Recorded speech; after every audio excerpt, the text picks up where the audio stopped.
जय हिंद। तो पॉलिनोमियल सीखना है आपको, तो चलिए आइए सिखाते हैं पॉलिनोमियल क्या होता है। क्योंकि आप इस दुनिया में जहां भी जाएंगे, आपको लोग डिमोटिवेट करना चाहेगा, मैथ से डराएगा आपको कि मैथ बहुत खतरनाक होता है, इससे दूर रहो। लेकिन मैं आज आपको सिखाऊंगा कि मैथ से ज्यादा इंटरेस्टिंग कोई सब्जेक्ट नहीं होता है। आपको किसी से डिमोटिवेट होने की जरूरत नहीं है। अगर आपको कोई कह रहा है कि आपको मैथ नहीं आ सकता है, तो ये बिल्कुल गलत बात है। क्योंकि आप बिल्कुल सही चैनल पर हो। आप यहाँ पर शुरू से अंत तक देखते रहें, इस क्लास को, हर क्लास को देखते रहें, ताकि आपको तब पता चलेगा कि मैथ कितना आसान होता है। और अगले 10 मिनट में आपको लगेगा कि इससे आसान कोई सब्जेक्ट नहीं होता है। तो चलिए हम लोग शुरू करते हैं आज अपने क्लास को। और हमारा चैप्टर का नाम है क्या है? पॉलिनोमियल। देखिए भाई, यहाँ से हम लोग क्लास को स्टार्ट करते हैं। सबसे पहले पॉलिनोमियल का मतलब क्या होता है, यही से हम लोग क्लास को शुरू करते हैं। देखिए भाई, ये दो चीजों से मिलके बना है। एक को हम क्या कहते हैं? पॉली। और एक आपको क्या हो जाता है? नोमियल। ठीक है। अब पॉली को अगर हम समझे तो इसको हम कहते हैं मेनी। इसको हम क्या कहते हैं? मेनी। और इसको हम लोग क्या कहते हैं? टर्म कहते हैं। टर्म, समझ रहे ना? तो अगर हम समझे कि पॉलिनोमियल क्या होता है, तो एक ऐसा एक्सप्रेशन जिसमें बहुत सारे टर्म होते हैं। An expression have many term, that is called क्या? पॉलिनोमियल। क्लियर है यहाँ तक? अब आपको क्या समझना है कि हम इसको एक और टर्म में समझ सकते हैं। अगर इसके मीनिंग को हमने देखा तो मुझे क्या पता चला कि जिसमें मेनी टर्म होते हैं। लेकिन अगर हम समझे इस बात को, तो हम इसको लिख सकते हैं कि an expression an expression having two symbol, having two symbol, two symbol, जिसमें आपको कितने सिंबल होते हैं? दो सिंबल होते हैं। अब ये सिंबल कौन सा है वो बात हम समझेंगे। तो हमारे पास जो भी पॉलिनोमियल है, उसमें जो सिंबल होते हैं वो आपको कितने होते हैं? दो होते हैं। अब एक को हम क्या कहेंगे भाई? कांस्टेंट कहेंगे। और दूसरे को हम क्या कहेंगे? वेरिएबल कहेंगे। क्या कहेंगे? वेरिएबल कहेंगे। समझ रहे ना? अब देखिए, अगर आप समझेंगे तो किताब में इस कांस्टेंट का जो डेफिनेशन दिया गया है, वो कहता है कि जिसका वैल्यू क्या हो? फिक्स्ड हो। The value is fixed. The value is fixed. ठीक है। उसको हम क्या कहते हैं? कांस्टेंट कहते हैं। और यहां हम समझे तो the value is not fixed. Not fixed, अगर वैल्यू फिक्स्ड नहीं है तो उसको हम क्या कहते हैं? वेरिएबल। तो क्या आपको इस डेफिनेशन से उतना क्लियर हुआ कि किसको हम कांस्टेंट कहेंगे और किसको वेरिएबल कहेंगे? तो अगर आपको ये नहीं समझ में आया तो हम लोग एक एग्जांपल से अभी क्लियर करेंगे कि किसको हम कांस्टेंट कहते हैं और किसको वेरिएबल कहते हैं। समझिएगा, एक हम स्क्वायर बना लेते हैं। अब ये क्या है भाई? एक स्क्वायर है। अब इसका जो साइड है, हम 3 सेंटीमीटर ले लेते हैं। अगर हम समझे कि इसका पेरीमीटर निकालना है, तो हम क्या लिख सकते हैं? पेरीमीटर बराबर 4 इंटू ए। क्योंकि हम लोग क्या जानते हैं? Square, sorry, perimeter of square is equal to क्या होता है? 4 इंटू ए होता है। अब यहाँ पर आप क्या लिखेंगे? 4, और ए की जगह क्या लिखेंगे? 3, और इस तरीके से आपको क्या हो जाएगा? 12 सेंटीमीटर। लेकिन अगर हम दूसरे एग्जाम्पल की बात करें कि एक हम दूसरा स्क्वायर लिख लेते हैं और इसका साइड जो है 8 सेंटीमीटर लिख लेते हैं। ठीक है। तब इसका पेरीमीटर क्या हो जाएगा? पेरीमीटर बराबर 4 इंटू फिर से साइड। ए हम किसको बोल रहे हैं? साइड को बोल रहे हैं। तो 4 इंटू साइड हो जाएगा। अगर हम यहाँ पर देखें तो 4 इंटू कितना? 8। अब ये कितना हो जाएगा भाई? 32 सेंटीमीटर होगा। क्लियर है? तो आप इस दोनों एग्जाम्पल से क्या ऑब्जर्व कर रहे हैं? हम ये समझ पा रहे हैं कि जो हमारा पेरीमीटर है यहाँ 12 है, यहाँ हमारा पेरीमीटर क्या है भाई? 32 है। इसका मतलब ये है कि साइड जो है, जब 3 हुआ तो पेरीमीटर 12 हुआ, और जब साइड 8 हुआ तो पेरीमीटर आपको कितना हो गया? 32 हो गया। मतलब साइड के बदलने से पेरीमीटर का वैल्यू क्या हो रहा है? बदल रहा है। बट आपने देखा यहाँ पर जो 4 है, क्या कभी चेंज हो रहा है? नहीं चेंज हो रहा है। तो अगर हम समझे इस बात को, तो इस एग्जाम्पल से हम क्या समझ पा रहे हैं कि पेरीमीटर बराबर 4 इंटू साइड। तो ये जो पेरीमीटर है और साइड है, ये क्या हो रहा है? बार बार चेंज हो रहा है। तो बार बार चेंज हो रहा है, इस कारण से इसको हम क्या कहेंगे? वेरिएबल कहेंगे। क्या कहेंगे? वेरिएबल। लेकिन क्या ये 4 बदल रहा है? नहीं चेंज हो रहा है। तो इसको क्या कहेंगे भाई? कांस्टेंट कहेंगे। Constant, constant. ठीक है, कांस्टेंट कहेंगे। इसको हम क्या कहेंगे? कांस्टेंट कहेंगे। ठीक है, क्लियर है? समझ रहे ना? तो अब हम क्या समझ सकते हैं, इसको और थोड़ा सा समझना चाहें तो हम कह सकते हैं कि जो भी नंबर होता है, नंबर, उन सभी को हम क्या कहेंगे भाई? कांस्टेंट कहेंगे। जैसे एग्जांपल के लिए अगर हम समझे तो 1 0 2 5 6 एक्सेट्रा, ये सब आपको किस में चला जाता है? कांस्टेंट में चला जाता है। लेकिन अगर हम वेरिएबल की बात करें तो जो भी अल्फाबेट है, अल्फाबेट, अल्फाबेट, ALPHABET, अल्फाबेट जो भी है उन सब को हम क्या कहेंगे, वेरिएबल कहेंगे। जैसे x क्या हो जाएगा, वेरिएबल हो जाएगा, y क्या हो जाएगा, वेरिएबल क्या हो जाएगा, a क्या हो जाएगा, वेरिएबल हो जाएगा। समझ रहे हैं? अब आपको क्या समझना है कि अगर अल्फाबेट में किसी चीज से गुना हो जाए, जैसे 2x लिख दिए तो 2 से x में गुना कर दिए, तो वो आपको क्या बन गया, वो भी एक वेरिएबल बन गया। समझ रहे हैं ना? तो यहाँ तक हम लोगों ने क्या देखा कि हम जो एक्सप्रेशन पढ़ने वाले हैं उसमें दो सिंबल होता है और उन सिंबल को हम क्या कांस्टेंट और वेरिएबल करते हैं। ये क्वेश्चन क्या है कि how can you recognise constant and variable, तो उसके लिए हम लोगों ने क्या किया भाई, एक एग्जांपल लिया। ऐसे ही बहुत सारे एग्जांपल हैं, जैसे सरकमफ्रेंस बराबर 2 pi r, circumference is equal to क्या होता है, 2 पाई r होता है। तो इस केस में आप क्या देखिएगा, तो सरकमफ्रेंस जो है और जो रेडियस है बार बार बदलेगा। अगर रेडियस की जगह हम 7 लेंगे सरकमफ्रेंस कुछ और हो जाएगा, रेडियस की जगह 2 लेंगे सरकमफ्रेंस कुछ और हो जाएगा। मतलब इसको हम क्या कर सकते हैं भाई, इसको हम वेरिएबल कर सकते हैं। लेकिन जो 2 है और पाई है, क्या ये चेंज होगा? तो ये हमेशा 2 का 2 रहेगा और पाई का पाई ही रहता है। समझ रहे हैं ना? तो इस तरह से ये हमारे पास क्या हो जाएगा, कांस्टेंट हो जाएगा। समझ रहे हैं? इस तरीके से हमारे पास ये कांस्टेंट हो जाएगा। अब आपको क्या समझना है कि इन टॉपिक के बाद हम थोड़े से आगे बढ़ते हैं। आपको पता है ना पॉलिनोमियल क्या है, एक ये अलजेब्रा का चैप्टर है। अब अलजेब्रा में क्या होता है कि अलजेब्रा में आपको साइन भी होंगे, कांस्टेंट और वेरिएबल भी होंगे। ठीक है, इतना तो समझ में आ रहा है।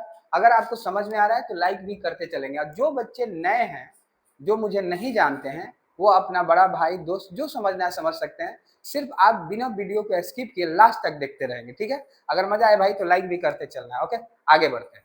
तो इतना दूर समझ में आया आपको कि क्या पॉलिनोमियल होता है। अब अगले स्टेप में हम देखेंगे इसके और सारे फैक्ट को। ठीक है, तो चलिए शुरू करते हैं। देखिए, अगर आपको समझना है कि पॉलिनोमियल में बहुत सारे टर्म होते हैं। अगर हम पहले पॉइंट में क्या देखें हम लोगों ने कि हमारा जो पॉलिनोमियल होता है उसमें क्या होता है, बहुत सारा टर्म होता है। क्योंकि पॉलिनोमियल का मतलब क्या होता है, मेनी टर्म।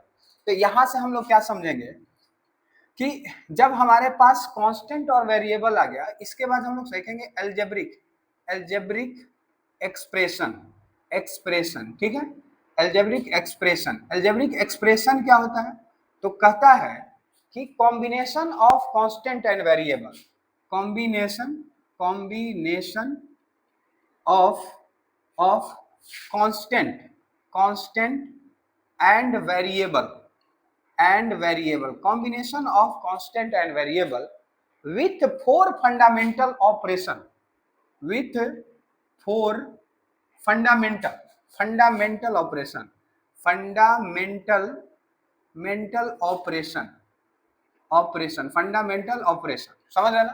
अब आपको समझना है फंडामेंटल ऑपरेशन क्या होता है। तो इसमें प्लस, माइनस, मल्टीप्लाई और डिवाइड को ही हम लोगों ने क्या समझा, फंडामेंटल ऑपरेशन। अब आपको पता है इन्हीं चारों फंडामेंटल ऑपरेशन से जितने भी मैथ के कैलकुलस हैं वो सारे तैयार हो रखे हैं। समझ रहे हैं ना? तो इससे हम लोग क्या समझे कि जैसे मान लीजिए 2x है अब प्लस 5, तो ये क्या है, एक पॉलिनोमियल है या एक अलजेब्रिक एक्सप्रेशन है।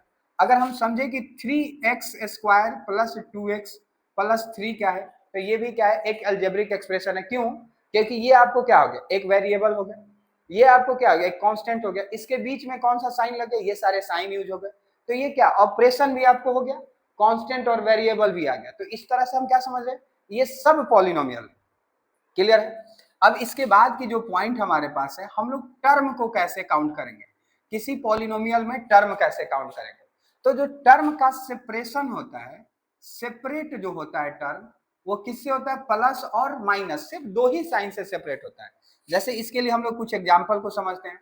आप समझिएगा भाई, 2x प्लस 1। अब आप देख रहे हैं ना, इस प्लस से इधर जो है एक टर्म हो गया, इस प्लस के इधर जो है दूसरा टर्म हो गया, और इस तरीके से इसमें टर्म का संख्या कितना हो जाएगा, 2 हो जाएगा। लेकिन अगर हम कहें कि 2x इंटू एक्स, क्या इसमें कितने टर्म है, तो देखिए आप मल्टीप्लाई से टर्म को नहीं डिसाइड कर सकते, आप टर्म को किससे डिसाइड कर सकते हैं, प्लस और माइनस से। इस तरीके से अगर हम देखें तो हमारे पास सिर्फ कितने टर्म है, एक ही टर्म है। टर्म को हम कैसे गिनते हैं, जहां प्लस और माइनस होता है वहां टर्म को हम गिनते हैं। अगर हम दूसरे एग्जाम्पल की बात करें, ठीक है, ध्यान से समझिएगा, 3x plus 2 minus 2x plus 5, suppose that मान लीजिए ये क्वेश्चन। तो अगर हम देखें तो इसके बीच में क्या है, गुना का साइन, तो गुना है, इसका मतलब ये सारा क्या अभी एक है, समझ रहे ना। भले हम गुना कर देंगे तो ये बहुत सारे टर्म में बदल जाएगा, लेकिन फिलहाल क्या भाई ये एक ही है, समझ रहे हैं। और उसी तरह से इस माइनस के बाद ये दूसरा वैल्यू हो गया। तो इस तरीके से इसमें टर्म कितने हुए, 2 टर्म, समझ रहे हैं ना। इसमें टर्म का संख्या कितने हो गया, 2 हो गया। क्यों, क्योंकि हम क्या देख रहे हैं, प्लस और माइनस ही जो साइन है वो टर्म को क्या कर देता है, सेपरेट कर देता है। क्लियर है इतना दूर तक, ठीक है। आप सब लोग वीडियो को देखते रहते हैं लेकिन लाइक नहीं करते हैं, लाइक भी किया कीजिए, ठीक है। और कोई भी कंफ्यूजन हो पक्का एक बार कमेंट में लिखिएगा, मैं जरूर उसको ठीक करने का कोशिश करूंगा, ठीक है।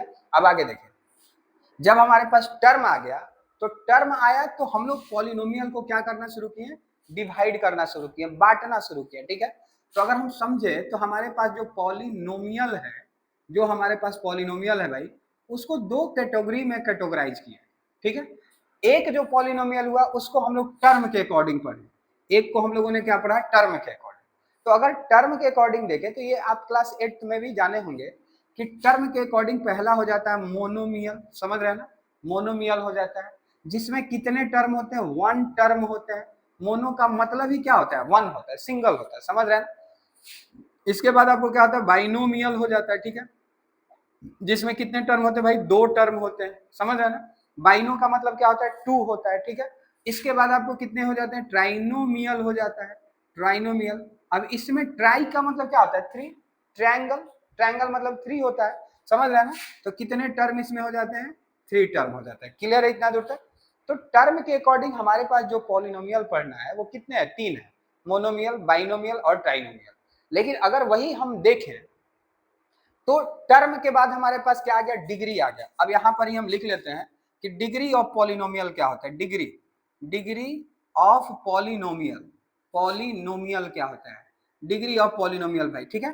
तो कहता है कि maximum power of polynomial, maximum, maximum power of polynomial, polynomial जिसका सबसे ज्यादा पावर होता है उसी को हम क्या कहते हैं, डिग्री ऑफ पॉलिनोमियल कहते हैं। जैसे अगर एग्जांपल करें तो 2x² plus 3x³ plus 4x4 plus 5। अगर आप इस बात को समझ रहे हैं तो इसका जो आंसर हो जाएगा degree of polynomial, degree of polynomial. तो इसका देखिए सबसे है तो इसमें सारे टर्म, जैसे यहाँ 3 भी है, यहाँ 2 भी है, लेकिन यहाँ 4 भी है। तो सबसे लार्जेस्ट डिग्री कौन हो रहा है, 4 हो रहा है। और इस तरीके से इसका डिग्री ऑफ पॉलिनोमियल क्या हो जाएगा, 4 हो जाएगा। तो अगर हम समझें कि टर्म के अकॉर्डिंग इतने 3 टर्म, तो डिग्री के अकॉर्डिंग भी हमारे पास पॉलिनोमियल को बांटा गया, ठीक है। तो अगर हम समझे डिग्री के अकॉर्डिंग, किसके अकॉर्डिंग भाई, डिग्री के, तो इसमें आपको क्या हो जाता है, पहला, पहला में लीनियर हो जाता है, क्या हो जाता है, लीनियर। अब लीनियर कहने का मतलब क्या, जिसका पावर क्या हो, 1 हो, जिसका पावर क्या हो जाना चाहिए, पावर आपको क्या हो जाना चाहिए भाई, 1 होना चाहिए, उसको हम क्या कहेंगे, लीनियर। अगर हम एग्जाम्पल की बात करें तो मान लीजिए 2x प्लस 5। अब देखिए इसमें टर्म कितना भी हो लेकिन यहाँ x का पावर क्या है, 1 है। तो अगर 1 है तो इसको हम लोग क्या कहेंगे, लीनियर कहेंगे, समझ रहे हैं ना। उसी तरीके से अगर हम दूसरे की बात करें तो ये हो जाता है क्वाड्रेटिक, क्या हो जाता है भाई, क्वाड्रेटिक पॉलिनोमियल।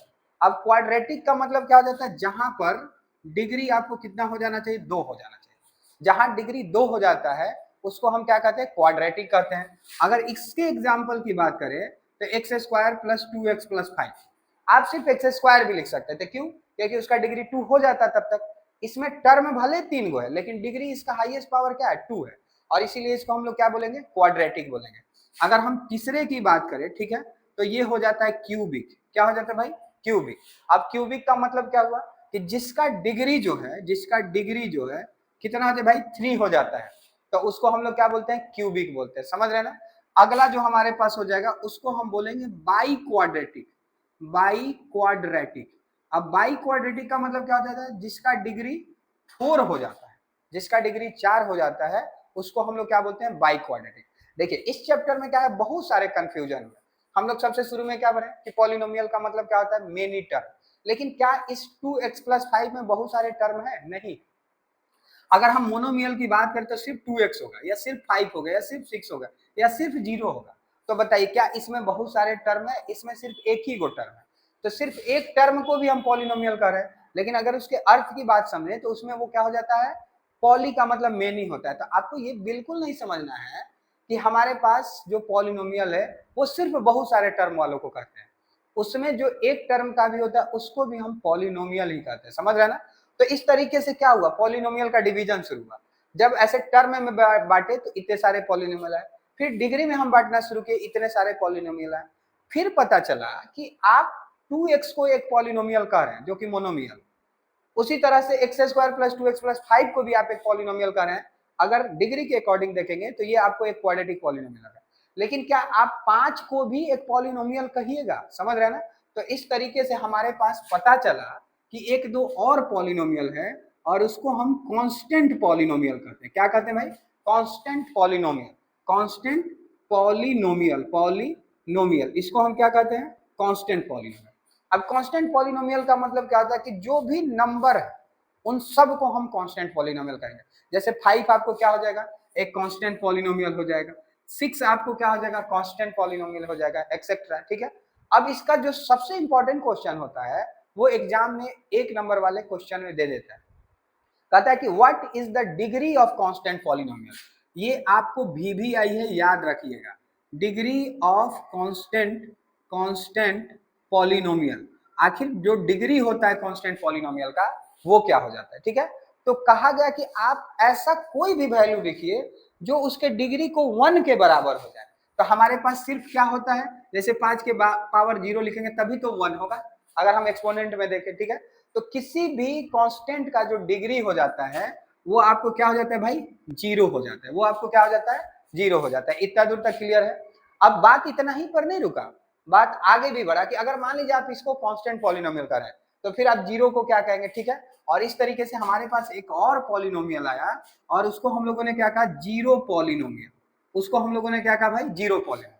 कहा कि जो 0 होता है उसको हम क्या कह सकते हैं, जीरो पॉलिनोमियल कह सकते हैं। लेकिन अब बात रहा कि इसके डिग्री क्या होंगे, तो ये भी आपको VBI टर्म है, कहता है degree of zero polynomial, degree of zero polynomial. तो जो डिग्री ऑफ जीरो पॉलिनोमियल होता है वो डिफाइन ही नहीं है, वो क्या भाई, नॉट डिफाइन। तो ये जरूर आप ध्यान रखेंगे, ये एग्जाम का क्वेश्चन है, कह दे कि बताइए डिग्री ऑफ जीरो पॉलिनोमियल क्या होता है। तो उस तरीके से हम लोग उसका जीरो अभी डिग्री नहीं फाइंड आउट कर पा रहे हैं। क्यों, क्योंकि जीरो का कोई भी वैल्यू क्या हो जाएगा, 1 के बराबर हो जाएगा। अब जो वो पहले से खुद जीरो, उसके पास कुछ नहीं है, तो उसका पावर कैसे कुछ भी हो सकता है, समझ रहे हैं ना। तो इस तरीके से हम लोग क्या देखें कि हमारे पास जो पॉलिनोमियल बटा इतने सारे भागों में बटा। अब यहाँ पर एक बहुत इंपॉर्टेंट लाइन हम लोग समझे कि जो डिग्री है पॉलिनोमियल का वह क्या हो सकता है भाई, तो वह नॉन निगेटिव नंबर होता है। जो डिग्री होता है polynomial, degree of polynomial, degree of polynomial वो क्या होता है, नॉन निगेटिव नंबर होता है। क्या होता है भाई, नॉन निगेटिव, मतलब आप निगेटिव नहीं दे सकते। जैसे किसी का पावर x के पावर -2 नहीं दे सकते, समझ रहे हैं ना। तो ये हमारे पास एक फैक्ट है, मतलब वो अगर निगेटिव में हो रहा है तो वो क्या हो सकता है, गलत हो जाता है, समझ रहे हैं ना, वो पॉलिनोमियल होता ही नहीं। तो इतने सारे चीजों को देखने के बाद अब हम लोग आगे पढ़ेंगे कि हम किसको पॉलिनोमियल कहेंगे और किसको पॉलिनोमियल नहीं कहेंगे। ठीक है। तो इतना समझ में आया सब लोगों को। तो जो भी वीडियो को लास्ट तक देखेंगे उनको बिल्कुल पॉलिनोमियल का जो डर है एकदम खत्म करके रखेंगे। ठीक है। जो भी आप मैथ से डरते हो, क्योंकि आपको पता है ना, आप स्कूल में रहो या बाहर रहो, सब लोग आपको मैथ से डराएंगे। डीमोटिवेट करने वाले लाखों लोग आपको मिलेंगे, आपको बताएंगे कि अरे भाई तुमसे नहीं होगा। लेकिन यहाँ पर आपको हिम्मत रखना है, आपको समझना है कि मैं कर सकता हूँ, समझ रहे ना। उसके बाद आप सोच के रखिए, फिर मैं आपके साथ हमेशा के लिए खड़ा हूँ, समझ रहे ना। आपको मैं बताऊंगा कि मैथ से आसान कोई चीज नहीं है। ठीक है। तो आगे देखते हैं। अब इस टॉपिक को हम लोग आगे सुनते हैं कि हमारे पास जब हम डिग्री के बारे में पढ़ लिए, टर्म के बारे में पढ़ लिए, तो अब हम समझेंगे कि हम किसको पॉलिनोमियल नहीं कहते हैं, समझ रहे हैं ना। हम किसको भाई पॉलिनोमियल नहीं कहेंगे, वो हम लोग क्वेश्चन को समझेंगे। देखिए आज के क्लास में पूरे पॉलिनोमियल को हम एक ही क्लास में कवर करेंगे, क्योंकि ये बहुत बड़ा चैप्टर नहीं है। अब जो क्लास 9th में पॉलिनोमियल लिखा है उसमें तो बहुत सारे टॉपिक को भी हटा दिया है। पहले वाले बुक का ही जो पॉलिनोमियल था वो बहुत अच्छा था। ठीक है। उसमें कुछ क्वेश्चन बहुत अच्छे अच्छे दिए गए थे, इसमें उतना कुछ खास नहीं है। फिर भी हम लोग शुरू से लास्ट तक सारे टॉपिक को कवर करेंगे। ठीक है। तो देखिए अब कह रहा है कि पॉलिनोमियल नहीं होने के लिए क्या होना चाहिए, पॉलिनोमियल नहीं होने के लिए क्या होना चाहिए। तो देखिए आप डायरेक्ट देख के नहीं बता सकते हैं, बहुत सारे क्वेश्चन को नहीं बता सकते हैं। तो सबसे पहला क्या प्रोसेस है कि आप उसको सॉल्व करेंगे। जब आप उसको सॉल्व करेंगे तब आपको पता चलेगा कि क्या वो पॉलिनोमियल है कि नहीं, समझ रहे हैं ना। दूसरा केस क्या होता है भाई, दूसरा केस होता है कि अगर कोई वेरिएबल वेरिएबल, ठीक है, ये कॉन्सेप्ट आपको कहीं नहीं मिलेगा, समझ रहे हैं ना, ये बिल्कुल आपको ध्यान से समझना है। जब कोई वेरिएबल रूट के अंदर हो जाता है तो वो पॉलिनोमियल नहीं होता है, लेकिन क्या वो एक परफेक्ट होना चाहिए, इम्परफेक्ट होना चाहिए। जैसे अगर हम एग्जाम्पल की बात करें तो रूट 5x प्लस 3, अब बताइए क्या ये पॉलिनोमियल है? नहीं, क्योंकि ये जो रूट है ये सिर्फ 5 पर नहीं है, x पर भी आ गया, तो इस तरीके से ये पॉलिनोमियल नहीं है। लेकिन अगर हम समझें कि रूट 5x स्क्वायर प्लस 3, तो अगर हम समझ रहे हैं तो ये रूट 5 के ऊपर भी और एक्स स्क्वायर के ऊपर भी, तो इसको हम ऐसे भी तो लिख सकते हैं ना, इस तरीके से और प्लस 3, और ये स्क्वायर से रूट क्या हो जाएगा, कैंसिल हो जाएगा, और इस तरीके से 5x प्लस कितना आ गया 3। अब देखिए ये पॉलिनोमियल हो गया, समझ रहे हैं ना। तो हम क्या ध्यान देंगे कि जो भी वेरिएबल है वो एक इम्परफेक्ट स्क्वायर है, मतलब सिर्फ एक्स है या सिर्फ वाई है, सिर्फ जेड है, स्क्वायर में नहीं है, ताकि ये रूट खत्म नहीं हो। तो वैसे हर केस को हम लोग क्या कहते हैं भाई, उसको हम पॉलिनोमियल नहीं कहते, समझ रहे हैं ना। तीसरा हमारे पास केस क्या बनता है कि किसी भी वेरिएबल का पावर अगर निगेटिव हो जाता है, तो वो भी पॉलिनोमियल नहीं होता है, समझ रहे हैं ना। जैसे अगर हम एग्जांपल की बात करें 2x माइनस 2 प्लस 3, क्या ये पॉलिनोमियल है? तो ये पॉलिनोमियल नहीं है, क्यों? क्योंकि यहाँ वेरिएबल का पावर क्या है, -2 है। कभी कभी आपको क्या करना है, क्वेश्चन को चेक भी करना है, समझ रहे ना। चेक कैसे करेंगे भाई, मान लीजिए x square by x4 plus 5 लिखा है, तो क्या अब देखने में तो यहाँ भी प्लस है, यहाँ भी प्लस है, माइनस तो है नहीं, तो इसका मतलब ये पॉलिनोमियल होगा? ये पॉलिनोमियल नहीं होगा, क्यों? क्योंकि अभी हम इसको सॉल्व करेंगे, क्योंकि सबसे पहला केस ही है सॉल्व करना। तो अगर हम समझे तो ये क्या है भाई, डिवाइड है, तो 2 अब -4 अब प्लस आपको क्या हो जाएगा, 5 हो जाएगा। अब 2 में से -4 घटेगा तो 2 और 5, देखिए ये निगेटिव हो गया कि नहीं हो गया। तो क्या ये हमारा पॉलिनोमियल था? नहीं। क्लियर है इतना दूर तक। अगला जो चौथा हमारे पास केस है पॉलिनोमियल नहीं होने के लिए, तो वो ये हो जाता है कि किसी वेरिएबल का पावर फ्रैक्शन नहीं होना चाहिए। अगर किसी वेरिएबल का पावर फ्रैक्शन हो जा रहा है तो वो एक पॉलिनोमियल है ही नहीं, समझ रहे हैं ना। जैसे अगर हम एग्जांपल की बात करें भाई 2x के पावर, ठीक है, 2x के पावर 3/2 प्लस 5, ये आप बताइए, तो यहाँ x के पावर क्या होगा, 3/2 हो गया, तो क्या ये पॉलिनोमियल होगा? नहीं होगा। लेकिन मैंने आपको क्या बताया, हर दिखने वाला चीज चीनी नहीं होता। अब आप देखिए चीनी क्या होता है, गोल गोल होता है, लेकिन उसी के जैसा दिखने वाला कौन चीज हो जाता है, यूरिया। तो क्या चीनी खाएंगे तो जिंदा रहेंगे, लेकिन यूरिया जब हम खा लेंगे तो क्या हो जाएगा, मर सकते हैं भाई, समझ रहे हैं ना। तो हर दिखने वाला चीज पॉलिनोमियल नहीं होता है, ठीक है। जैसे अगर फ्रैक्शन दिख रहा है तो क्या आप डायरेक्ट उसको गलत कर दीजिएगा, पहले आपको सॉल्व करना है। जैसे अगर हम एग्जाम्पल की बात करें तो अगर यहाँ से समझे x के पावर 3/2 बटा x के पावर 1/2 प्लस 5। अब देखिए यहाँ x का पावर फ्रैक्शन है, तो हम डायरेक्ट तो लगा नहीं सकते, पहले हम देखेंगे, पहले हम क्या करेंगे, इसको सॉल्व करेंगे। जैसे x के पावर 3/2 माइनस 1/2, क्योंकि फ्रैक्शन क्या होगा, ऊपर जाके घटेगा, और इस तरह से 5। अब देखिए 2 इसका एलसीएम हो जाएगा, तो 3 - 1 प्लस कितना है भाई, 5। ये 5 आपको नीचे में है, समझ रहे हैं ना। अब यहाँ से 3 - 2 कितना हो जाएगा, 2/2 प्लस 5। अब ये कट के आपको क्या देगा, x प्लस 5, देखिए यहाँ पर। अब ये तो पॉलिनोमियल हो गया ना, तो हम डायरेक्ट ऐसे नहीं बता सकते हैं कि कौन पॉलिनोमियल है और कौन पॉलिनोमियल नहीं है। अब आगे की क्लास हम पार्ट 2 में देखेंगे। तब तक के लिए धन्यवाद, थैंक यू। अगर वीडियो को आप लाइक नहीं किए हैं तो लाइक भी कर दीजिए, और आप हिम्मत बिल्कुल नहीं हारेंगे, मैथ के लिए आप डटे रहेंगे। अगर आप हार मान लेंगे तो वो चीज़ें आपसे कभी नहीं होगा। डिमोटिवेट भी नहीं होना है, कोई आपको कह रहा है कि नहीं होगा, जवाब नहीं देना है, सिर्फ पढ़ते रहना है, ठीक है। तब तक के लिए गुड नाइट, शुभ संध्या।